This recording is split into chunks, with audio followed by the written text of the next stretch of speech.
This video is sponsored by Uscom. Just kidding. They can't afford it. 2007 is one of those years that were packed with so many special events. Most people might remember as the year where the first iPhone was announced by Steve Jobs. And it's also the year where I turned 6 years old. Yeah, with all these remarkable events, there was one event that especially shook the South African soil as it became one of the events that would significantly change our history. The cultural phenomenon in question is called load shedding. Day 37 under the dome. We are facing intermittent power failures which...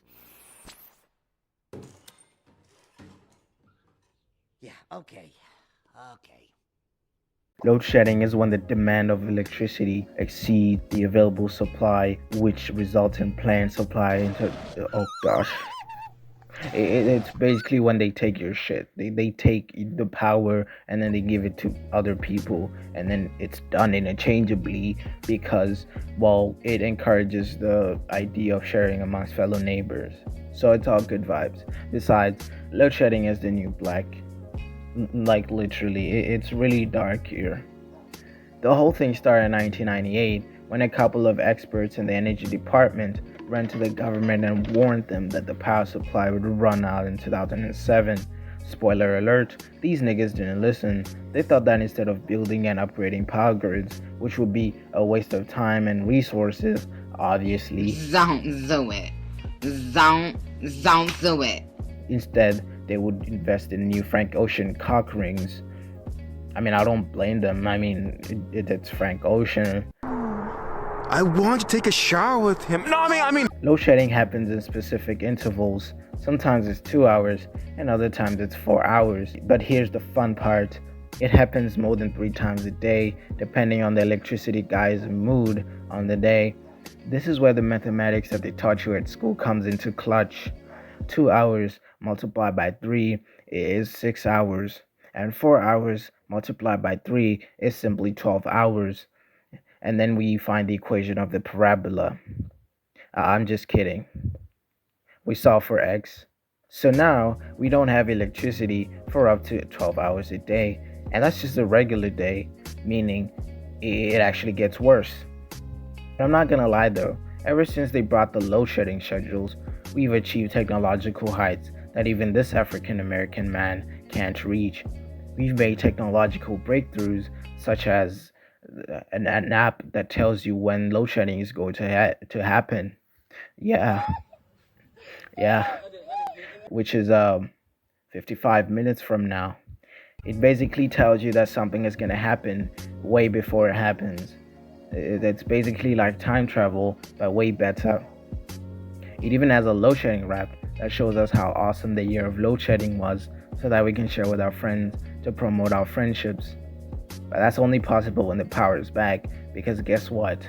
The internet and reception itself also disappears with the power during load shedding. Now you might be asking yourself, what if I have an emergency and I have to make a call? See, that right there is the need part. You don't get to make a call. You just have to shelter your emergency to when the power comes back. You know, like a normal person. I'm sure that the burglar that's trying to rob your house will understand and wait until the power comes back. It's the least nice thing it could do. Our criminals have standards, you know. Load shedding has taught us to cherish the tiny unimportant things like electricity. We now each have a timer that tells us how long we have with our beloved lights. It teaches us that all good things must come to an end, unfortunately.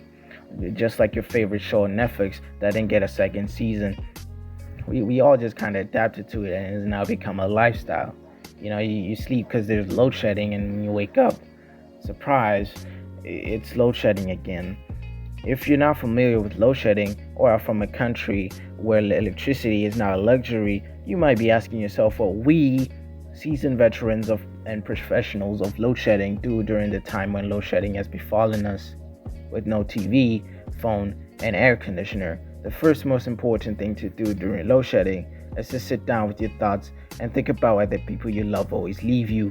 Or you can just go outside and huddle around the generator with other people so that you can charge your phone because you're afraid of being alone with your thoughts.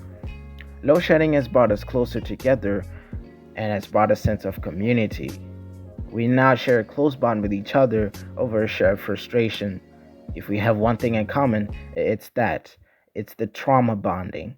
Thanks to load shedding, we now know that the people around us are not just empty side characters, but people with actual lives and frequent character defining experiences. Just yesterday, I learned that people don't actually appreciate being in a hot and sweaty room with no electricity, trying to keep cool with a fan that isn't even plugged in. Who would have guessed?